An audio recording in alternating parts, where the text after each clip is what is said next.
Bom dia, irmãos e irmãs. A graça e a paz do nosso Senhor Jesus sejam com todos.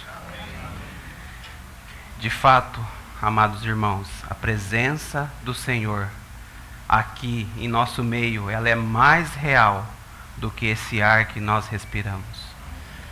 A presença dele, ela é mais real do que a nossa própria presença aqui. Porque esse nosso Senhor é aquele que se alegra de passear no meio dos louvores do seu povo. Esse bendito e maravilhoso Senhor é esse, aquele que se alegra de estar reunido com o teu povo. E o nosso desejo nessa manhã é adorá-lo, é bendizê-lo, é exaltá-lo por quem ele é, por aquilo que ele fez, pela sua obra gloriosa, bendita e maravilhosa em nosso favor. Então que estejamos realmente com esse coração, um coração de desejo de adorar o Senhor, de bendizer o seu nome, de glorificá-lo. Meus irmãos, eu não canso de dizer isso, porque ele é digno. Ele é o único digno de receber todo o nosso louvor, toda a nossa honra, toda a nossa adoração.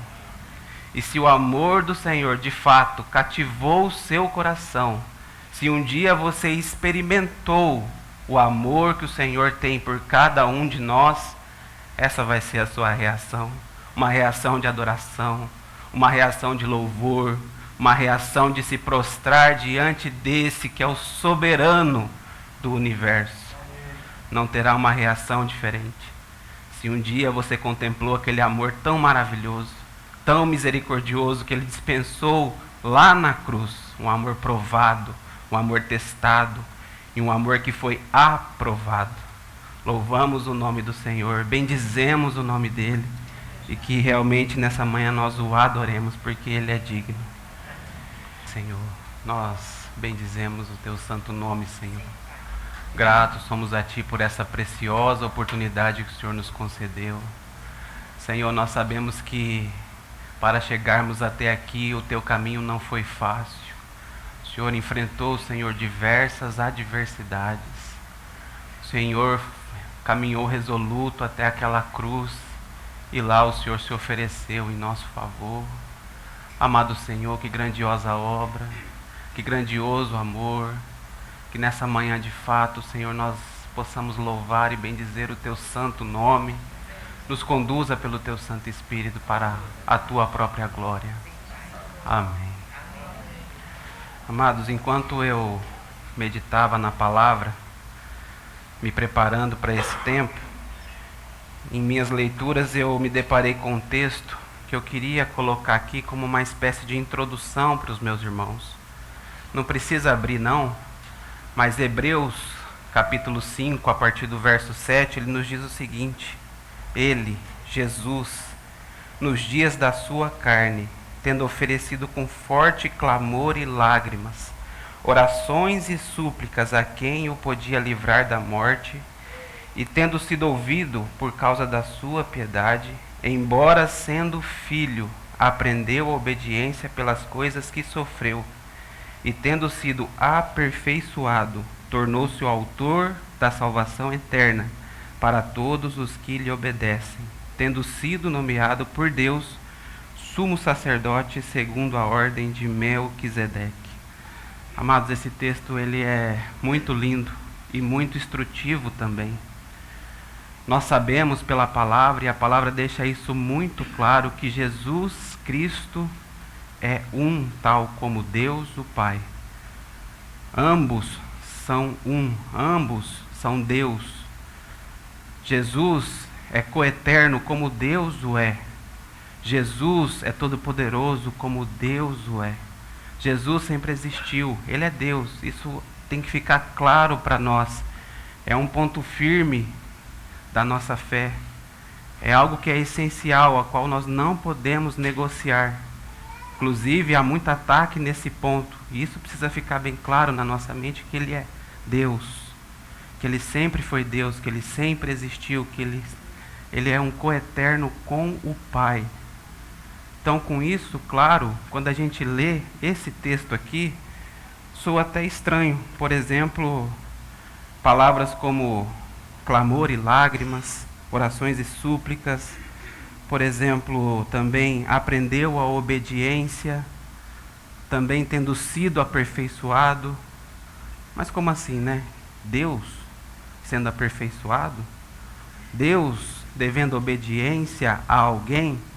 Soa um tanto quanto estranho, não é mesmo? Né?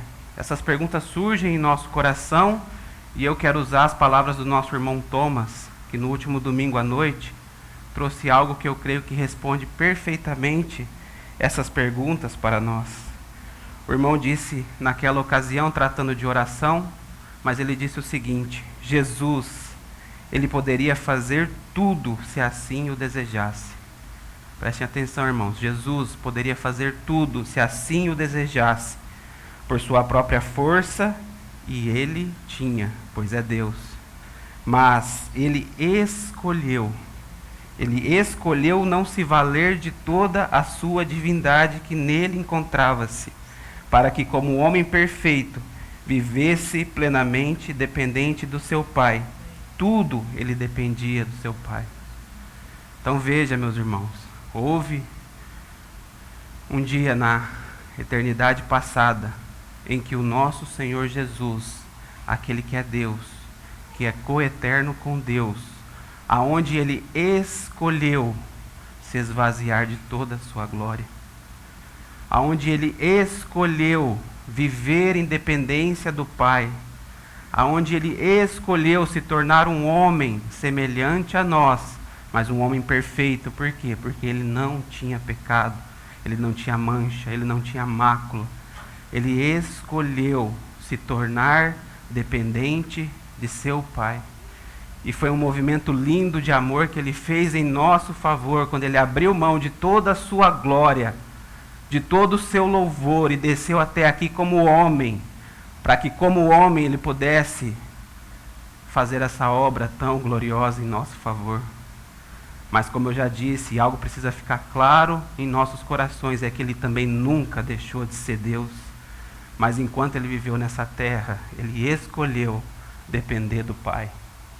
Meus irmãos, isso é um movimento de amor grandioso. Ele é um movimento de amor glorioso.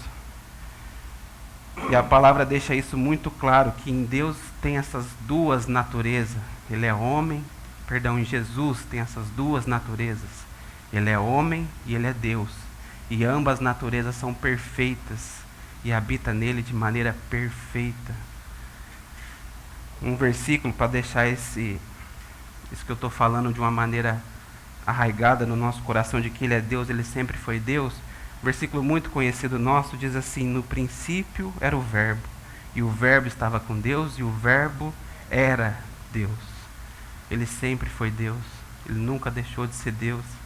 Mas agora um versículo para também deixar claro para nós aquele movimento de amor dele em nosso favor, é aquele lá que diz assim: e o Verbo se fez carne e habitou entre nós, cheio de graça e de verdade, e vimos a sua glória.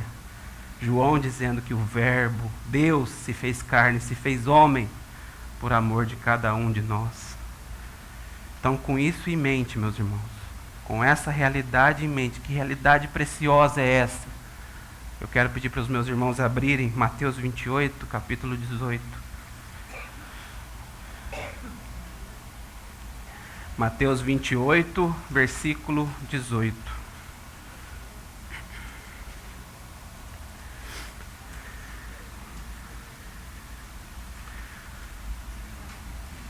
Só para os irmãos se acharem aqui nesse capítulo, creio que os irmãos já conhecem e sabem muito bem, mas aqui, último capítulo de Mateus, Jesus já havia morrido, também já havia ressuscitado, e aqui ele encontra os seus discípulos e comissiona eles a partilhar do Evangelho, a evangelizar.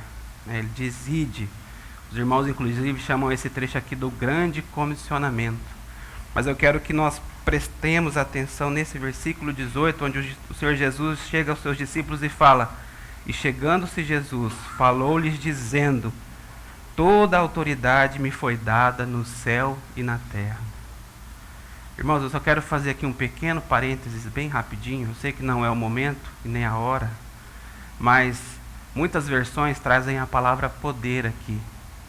A minha, inclusive, traz essa palavra. Só que essa palavra, ela não foi traduzida corretamente. Ela não seria a palavra mais adequada para esse texto. A palavra mais adequada para esse texto é autoridade. A palavra que eu li. Embora as duas palavras elas sejam muito semelhantes em seus significados, mas tem uma diferença. Poder, ela está relacionado àquele atributo que a pessoa tem, que ela pode coagir alguém a fazer a sua vontade, ou seja, uma coação. Né? O Senhor tem esse poder, Ele é poderoso para fazer o que Ele bem entender. Né?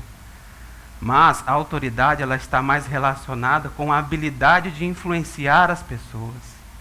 Né? Não por força, por ameaça, mas pela sua vida, pelo seu testemunho, pela sua conduta. Inclusive, se você analisar a palavra no grego, não é a minha área, mas são palavras diferentes. Dunamis é traduzida como poder, e exousia, que é a que é usada aqui, é traduzida como autoridade. Então são duas palavras diferentes. Então não cabe poder aqui nessa frase, e sim autoridade. Eu não quero dizer com isso que o Senhor não tenha poder, Ele tem poder. O Senhor Jesus tem poder e Ele vai manifestar esse poder quando Ele voltar. A palavra diz que Ele vai julgar todas as nações, que vai separar bodes e ovelhas, as ovelhas para a salvação e os bodes para a perdição eterna. Então Ele é poderoso e Ele vai usar o seu poder. Mas a palavra aqui é autoridade, como aquela habilidade de influenciar por sua vida, por sua conduta. Então, só fechando esse parênteses para que a gente então tenha esse entendimento. Então quero ler de novo o versículo, diz assim: Jesus, aproximando-se, falou-lhes dizendo: toda autoridade me foi dada nos céus e na terra. Essa mesma verdade a gente encontra ela lá em Filipenses no capítulo 2. Eu queria que os irmãos abrissem lá, por favor.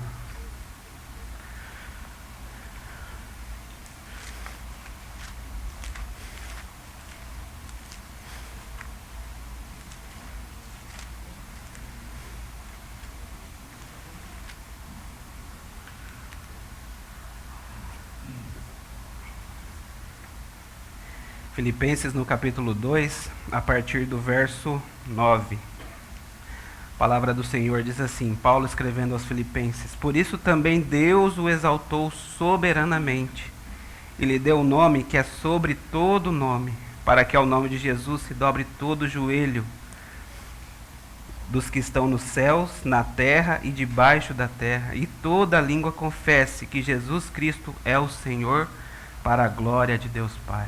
Então vejam, meus irmãos, lá o Senhor ressurreto, ele diz assim: toda autoridade me foi dada. E aqui Paulo, falando da mesma verdade que Jesus falou lá, ele diz assim, que por isso também Deus o exaltou soberanamente, lhe deu o nome que está acima de todo nome, por isso que, pela sua obra, pela sua graça.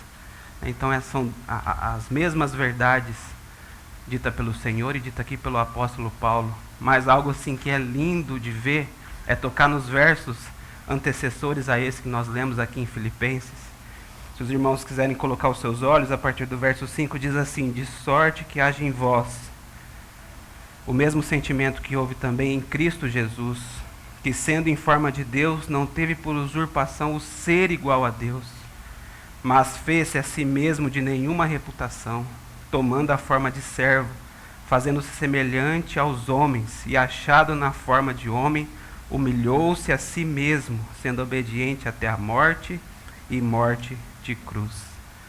Então, quando nós juntamos esses dois versos, nós temos para nós aqui, esses dois conjuntos de versos que nós colocamos, nós temos para nós aqui um belíssimo quadro de amor no que tange a história da redenção, no que tange a obra da redenção do nosso Senhor Jesus Cristo.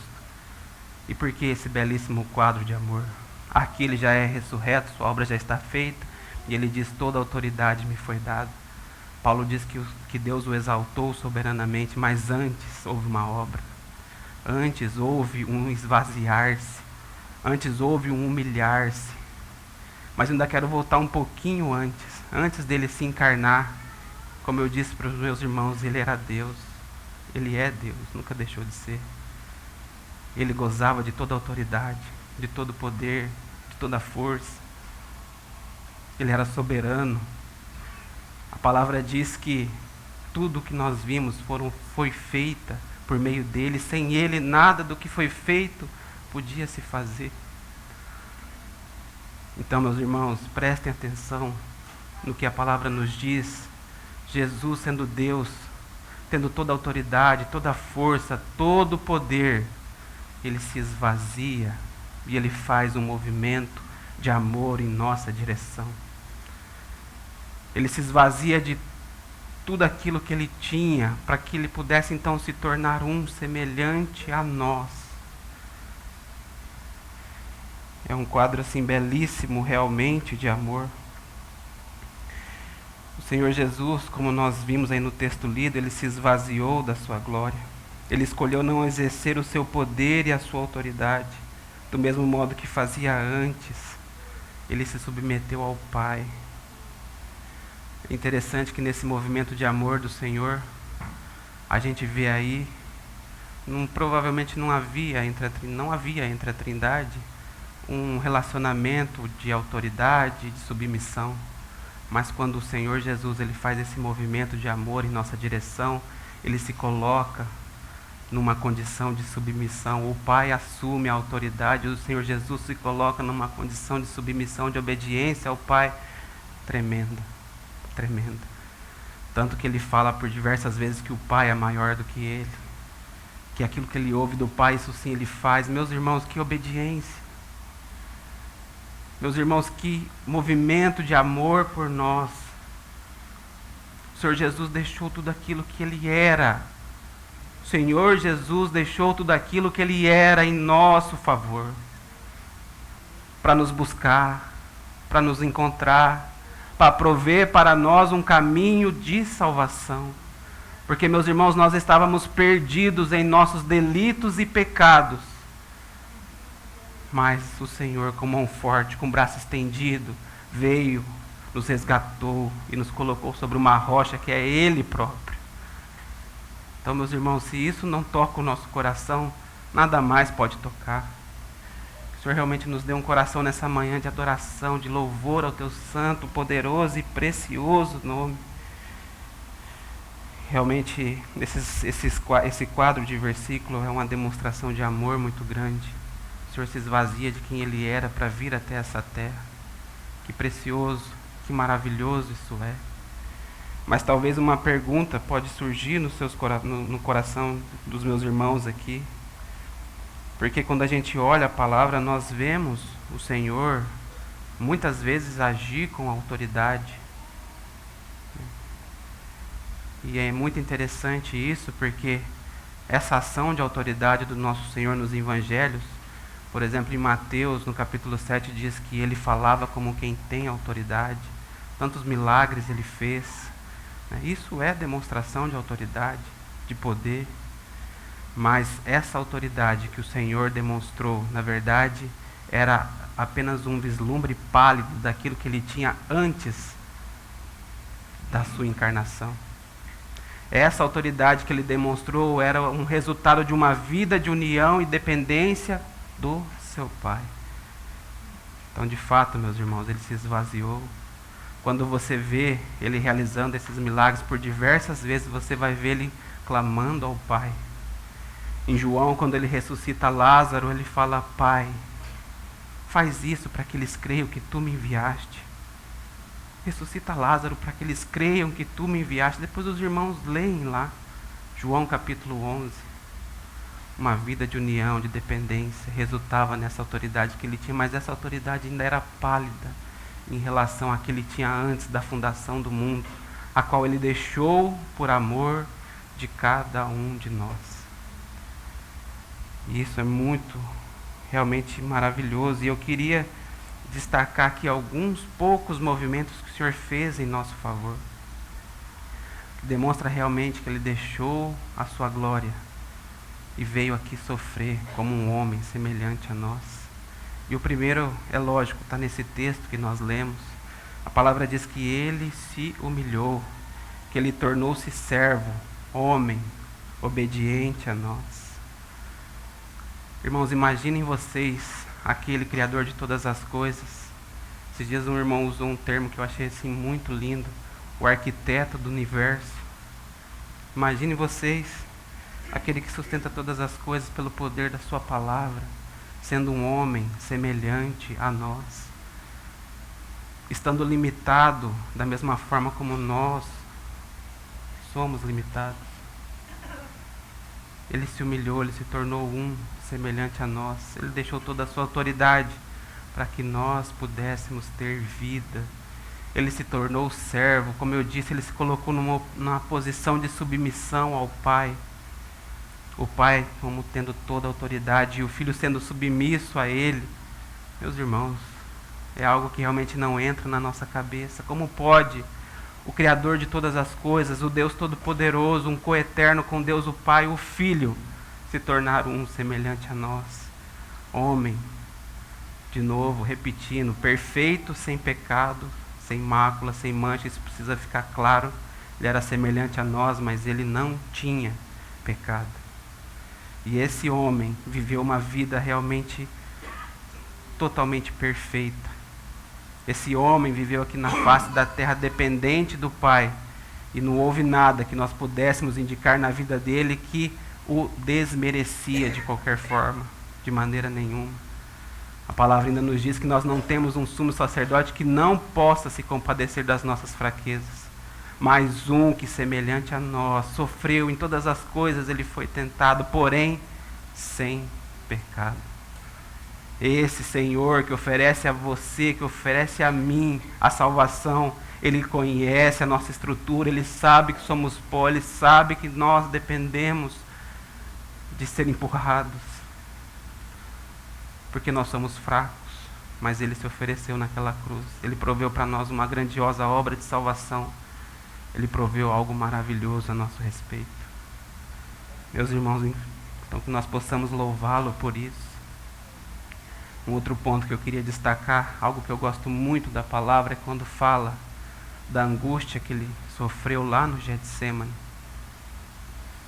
O texto que nós lemos de Hebreus no capítulo 5, ele cita ele cita a passagem do Getsemane, quando ele diz que com forte clamor e lágrimas, com orações e súplicas, a quem o podia salvar, a quem o podia livrar da morte.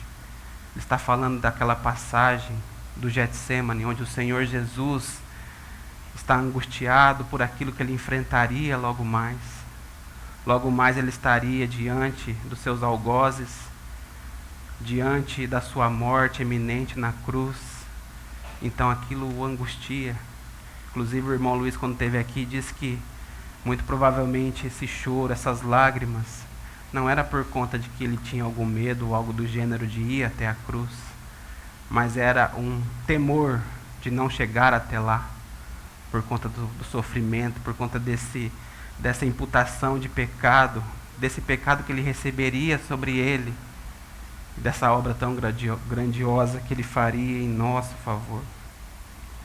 Jesus ali experimenta algo que ele nunca havia experimentado. Na cruz, a separação do Pai.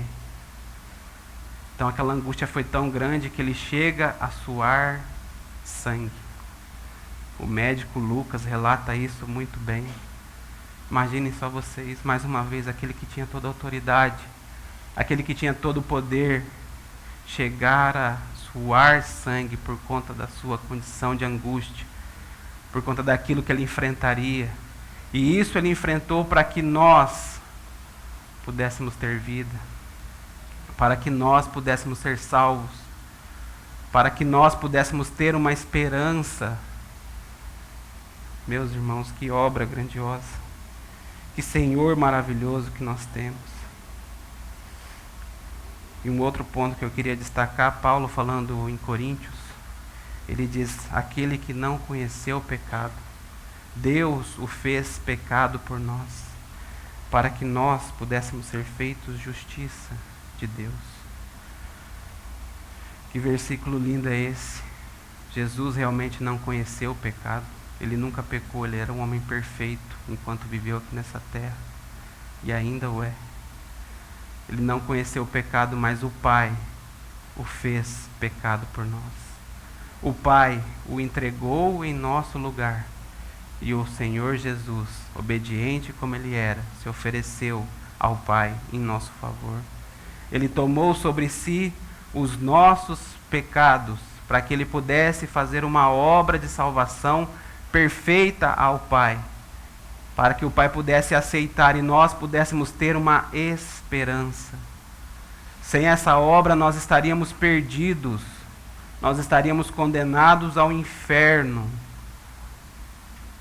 Mas o Senhor Jesus, no movimento de amor, Ele se esvazia e Ele se torna pecado por nós. Ele deixa toda a sua autoridade e Ele se torna pecado por nós. Meus irmãos, Ele poderia a qualquer momento acabar com o problema dele. Joga um meteoro na terra, acaba o problema. Acabou o problema. Mas Ele não é dessa forma. Ele nos ama, e Ele nos ama com amor eterno. A palavra diz que, tendo amado os seus, amou até o fim. A palavra ainda diz que Ele não quer que nenhum só homem se perca, mas que todos cheguem ao conhecimento da verdade, que todos sejam salvos. Esse é o amor do nosso Senhor. Um amor que nós não conseguimos experimentar. Um amor que nós não conseguimos ter, porque nós somos limitados, somos falhos, somos caídos. Mas o Senhor tem um amor ágape, um amor verdadeiro. Um amor que vai até as últimas consequências. Um amor que faz com que Ele seja capaz de deixar o seu trono, deixar a adoração de anjos, deixar o seu palácio de marfim, deixar toda a sua autoridade para vir até o nosso encontro. Ele se esvaziou, meus irmãos.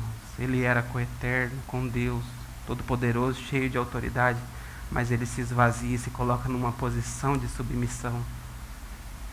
E isso é precioso. Literalmente Ele se esvaziou para nos buscar, para nos salvar. Ele não mediu esforços, foi até a última consequência por amor de nós. Sabe quando a palavra diz que Deus prova o seu amor para conosco? É disso que ela está falando.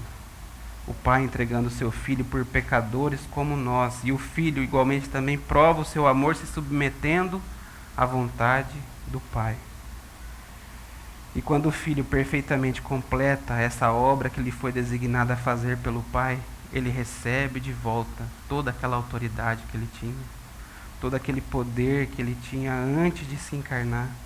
Então Ele pode dizer que toda a autoridade lhe foi dada nos céus e na terra.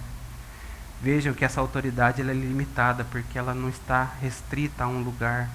Toda a autoridade me foi dada no céu e na terra. Então Ele tem essa autoridade restabelecida. Agora Ele é o mediador entre Deus e os homens. Ele é a fonte de toda misericórdia, de graça, de paz, de vida. Ele é o único nome dado entre os homens pelo qual importa que sejamos salvos. Ele tem toda a autoridade para salvar todos aqueles que se achegam a Ele. Ele é esse agora que tem toda a autoridade, que é aquele único nome dado entre os homens pelo qual importa que nós sejamos salvos. Ele é o nosso Senhor Jesus, o portador de toda misericórdia, de toda graça, de toda paz. Se nós nos achegarmos a Ele, nos entregarmos a Ele, como creio que todos nós fizemos e já experimentamos, nós encontraremos paz. E aquela paz que excede todo o nosso entendimento tomará os nossos corações. E nós agora saberemos que há um com toda a autoridade reinando no trono, no mais alto trono desse universo que é o nosso Senhor Jesus. Glorioso, bondoso é o nosso Senhor. E para a gente encerrar, eu queria que os irmãos abrissem aí um texto, Hebreus, capítulo 12, o verso é o 2.